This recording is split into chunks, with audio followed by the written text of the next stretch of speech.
श्री शिवाय नमस्तुभ्यम। हर हर महादेव। स्वागत है आपका हमारे चैनल वास्तविक जानकारी पर। आज की यह वीडियो बहुत ही ज्यादा जरूरी है। जो भी पंडित जी को दिल से मानता है ना, वो ये वीडियो को पूरा जरूर देखना, क्योंकि इस वीडियो में बहुत ही जरूरी आप लोगों से बात करनी है। दोस्तों, आप सभी लोग जानते हैं कि आज से पंडित जी की नीमच मनासा मध्य प्रदेश में जो है श्री बेलपत्र शिव महापुराण कथा शुरू होने वाली थी, जो कि अब नहीं हो रही है।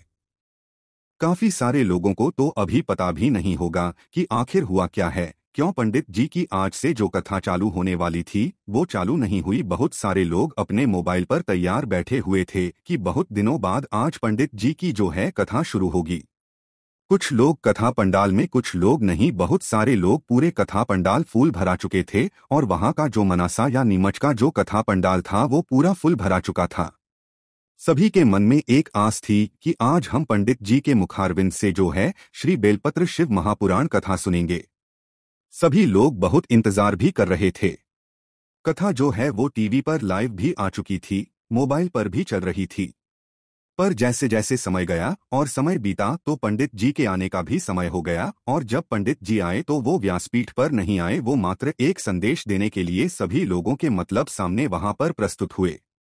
अब दोस्तों, पूरी बात क्या हुई है वो मैं आपको बताता हूं। उससे पहले मैं आपसे अभी निवेदन करूंगा, वीडियो को एक बार पूरा देख लेना, क्योंकि इस वीडियो में ऐसी बात मतलब हम आपको बताएंगे जो कि शायद ही आपने कभी सोची होगी। तो दरअसल सबसे पहले दोस्तों हम ये आपको बता देते हैं कि आज आखिर हुआ क्यों और क्यों पंडित जी की आज जो की कथा थी वो नहीं हो रही है। सबसे पहली बात दोस्तों, अभी आप लोग जानते हो कि पंडित जी की जो मतलब होली थी, महादेव की होली और आस्था की होली, अभी कुछ दिनों पहले यहाँ पर हो चुकी है। तो दोस्तों, महादेव की होली तो पंडित जी ने बहुत ही हर्षोल्लास से खेली, वो होली बहुत अच्छे से मतलब निकल भी गई।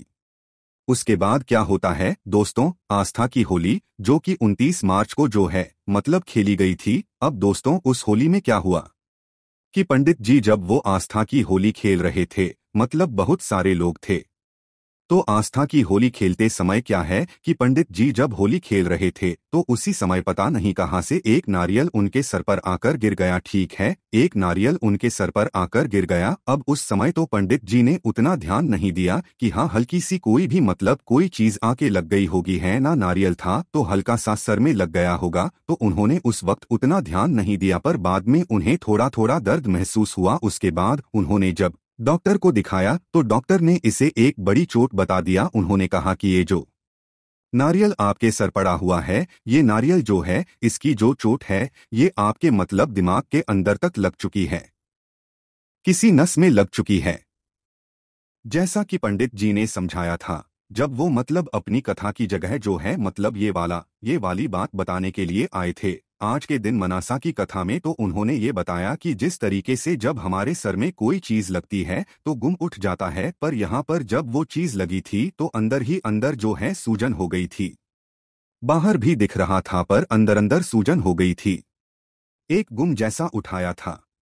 तो उसके बाद जो है डॉक्टरों को इन्होंने दिखाया। डॉक्टर ने मतलब बहुत अच्छी ये सलाह दी है कि अभी आप अपने दिमाग पर बिल्कुल भी जोर ना दें, ये जो चोट है ये छोटी चोट नहीं है, ये बड़ी चोट है, इसीलिए अभी आप अपने दिमाग पर जोर ना दें, आपको अभी दवाइयों की और आराम की सख्त जरूरत है। ठीक है, तो ये जो है डॉक्टरों ने पंडित जी को सलाह दी। अब पंडित जी ने यही बात जो है आज स्टेज पर आकर कही कि अभी डॉक्टरों की सलाह की वजह से हम कथा नहीं कर सकते। कथा क्यों नहीं कर सकते? क्योंकि कथा को करने के लिए बोलना पड़ता है, श्वास लेनी पड़ती है, पूरा जोर लगाना पड़ता है, दिमाग लगता है, बहुत सारी चीजें लगती हैं। तो अगर इस समय पंडित जी कथा करेंगे तो सीधी सी बात है कि भाई उनके दिमाग पर जोर पड़ेगा और उनकी जो चोट है वो ठीक नहीं हो पाएगी। अब ये बात हम उनके लिए समझा रहे हैं, जिनको बुरा ना लगे। अब हम आपको बताते हैं कि असलियत क्या है।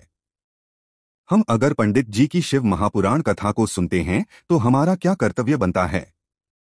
दोस्तों, कभी आप लोगों ने पंडित जी के उपायों को तो अच्छे से सुना होगा और सभी कुछ अच्छे से मतलब जाना भी होगा, पंडित जी की बातों को भी आप लोग अच्छे से सुनते होंगे। पर क्या आपने कभी ये सोचा, पंडित जी कभी अपने घर पर नहीं रहते हैं? वो हमेशा आप लोगों को कथा सुनाने के लिए एक एक शहर से दूसरे शहर जाते रहते हैं, वो कभी अपने घर पर नहीं रुकते। क्या आपने कभी उनके आराम के बारे में सोचा? क्या आपने ये सोचा कि पंडित जी, आप इस वाली कथा को मत करो, इस कथा में आप आराम कर लो। बोलने में बहुत आसान लगता है कि पंडित जी 7 दिन की कथा करेंगे, साथ हर दिन 3-3 घंटे ही देते हैं, पर दोस्तों वो 3 घंटे पंडित जी अपना पूरा दिन देते हैं। क्योंकि आप सिर्फ सामने देखते हो कि वो 3 घंटे की कथा पंडित जी सुनाते हैं, पर उसके पीछे पंडित जी अपने कमरे से बाहर भी नहीं निकलते हैं। वो सिर्फ और सिर्फ शिव महापुराण कथा पढ़ते रहते हैं। शिव महापुराण कथा की बातों को ग्रहण करते रहते हैं, क्योंकि वो जो बातें ग्रहण करते हैं, समझते हैं, वही उन 3 घंटों के अंतराल में वो आपको समझाते हैं। तो क्या आपके मन में कभी ये नहीं आया कि पंडित जी को भी रेस्ट करना चाहिए, आराम करना चाहिए?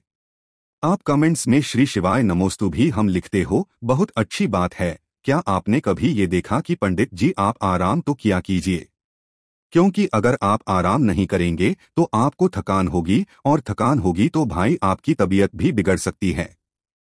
क्या आपने कभी सोचा, हम सीधी सी बात यही कह सकते हैं कि नहीं सोचा होगा, है ना? और आप सोच सकते हो कि कितने लंबे समय से पंडित जी आज कथा कर रहे हैं, और लाखों लोगों के सामने कथा करना इतना आसान नहीं है। लाखों लोग जब स्टेज के सामने होते हैं, ना तो उनकी गर्मी रहती है, वो सीधा सामने पड़ती है। अब आप लोग सोचते हो कि पंडित जी तो एसी में बैठे रहते हैं। पंडित जी एसी में नहीं बैठते हैं। आप लोगों की जो गर्मी होती है ना, जब लाखों लोग सामने बैठे होते हैं तो उनकी गर्मी निकलती है, उनकी भाप निकलती है, जो कि पूरे उधर पंडाल में ही घूमती रहती है। उसी भाप से बचने के लिए, गर्मी से बचने के लिए वो एसी लगाए जाते हैं। ये भ्रम बहुत सारे लोगों के मन में होगा, इसलिए हम ये भ्रम आप लोगों के मन से निकाल रहे हैं कि वो एसी मतलब इसलिए लगाए जाते हैं ताकि वो जो भाप है लोगों की, वो मतलब पंडित जी को परेशान ना करें और अपनी कथा को अच्छे से कर पाएं। तो दरअसल दोस्तों, अभी हुआ क्या कि पंडित जी अपनी आज की जो कथा थी, उसमें कथा करने के लिए नहीं आए थे। दरअसल वो अस्पताल में भर्ती थे।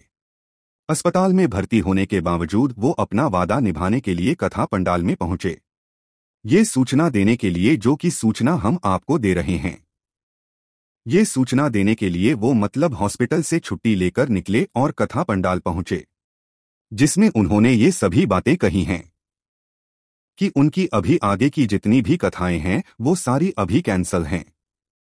एक, जब तक डॉक्टर उन्हें ये सलाह नहीं देते थे कि अब आप अच्छी तरीके से ठीक हो गए हो और आप कथा को कर सकते हो, जब तक पंडित जी अपने आगे की कोई भी कथा नहीं करेंगे।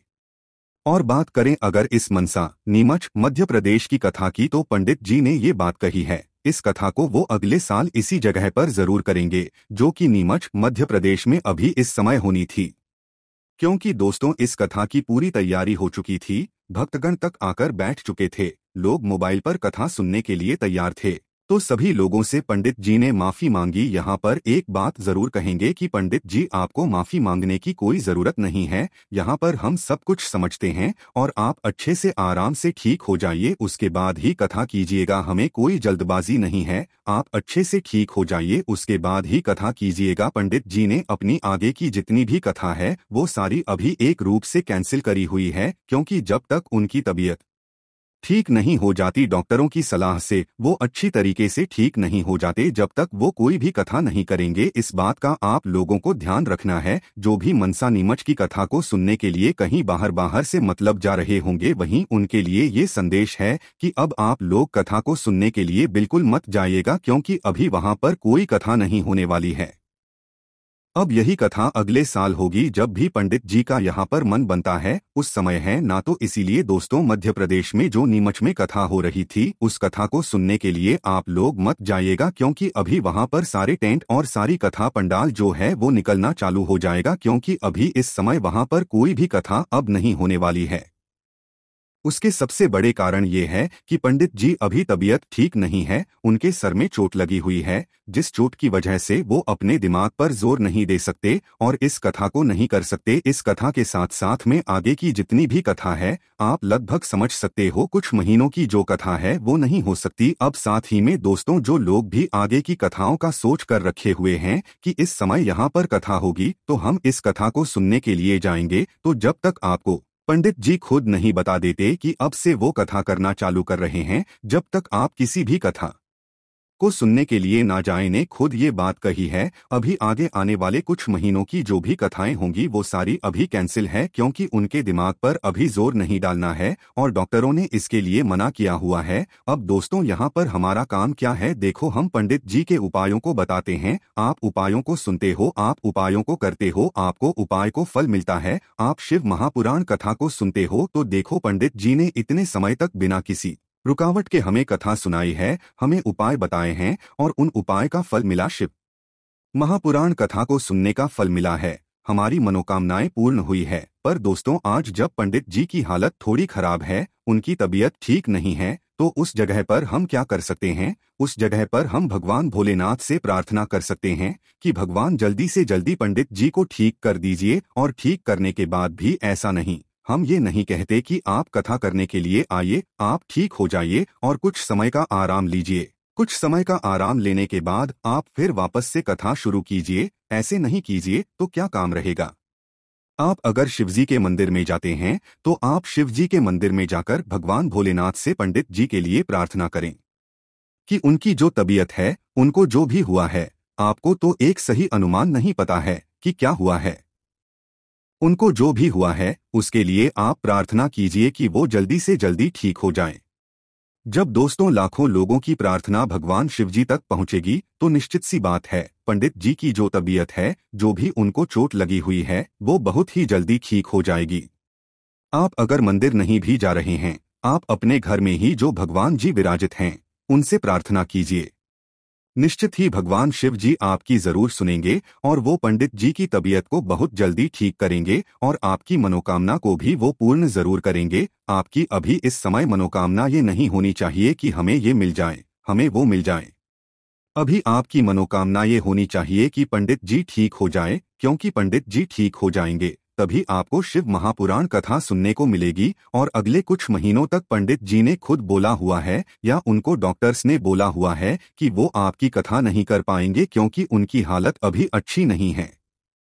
और दोस्तों हम आशा यही करते हैं कि जो भी लोग कथा पंडाल में कथा को सुनने के लिए पहुंचे हुए होंगे उनको बिल्कुल भी बुरा नहीं लगा होगा, क्योंकि आप खुद सोचो पंडित जी अपने वचन को निभाने के लिए अपनी तबीयत खराब होने के बावजूद भी कथा पंडाल में पहुंचे। इस सूचना को देने के लिए वो चाहते तो भाई अपने YouTube चैनल पर डाल सकते थे कि भाई अभी उनकी तबीयत खराब है, वो पंडाल में नहीं आ पाएंगे, पर उन्हें अपना वचन निभाना था। एक बार आपने उनके दर्शन कर लिए, वही बहुत बड़ी बात है।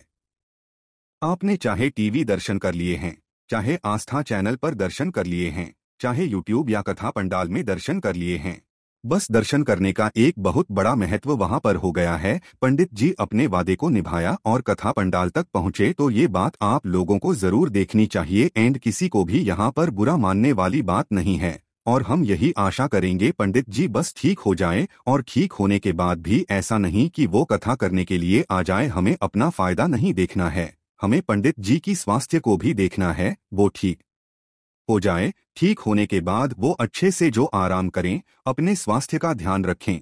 जैसे ही उन्हें लगता है कि हाँ वो कथा करने के लिए अच्छे से तैयार हैं, उस समय वो कथा करने के लिए आएं। हमारी यही आशा है। अब दोस्तों आप लोग कमेंट्स में पंडित जी के लिए प्रार्थना जरूर करें। श्री शिवाय नमस्ते। एटलीस्ट आज के दिन तो आप लोगों को लिखना ही चाहिए, सिर्फ और सिर्फ श्री शिवाय नमस्ते। पंडित जी के लिए आप लोगों को कामना भी करना है, फिर श्री शिवाय नमस्ते लिखना है। चलिए दोस्तों यही जानकारी आप लोगों को देनी थी। अगर आप लोग पंडित जी के उपाय को करते होंगे, उनकी शिव महापुराण कथा को सुनते होंगे, तो निश्चित से आप उनके लिए प्रार्थना जरूर करेंगे। और हम भी आपसे यही निवेदन करेंगे और हम यही आशा करेंगे पंडित जी जल्दी से जल्दी ठीक हो जाएं और वो कथा पंडाल में पहुंचे और लाखों करोड़ों लोगों को जो है शिव महापुराण कथा वो सुनाएं। श्री शिवाय नमस्तुभ्यम। हर हर महादेव।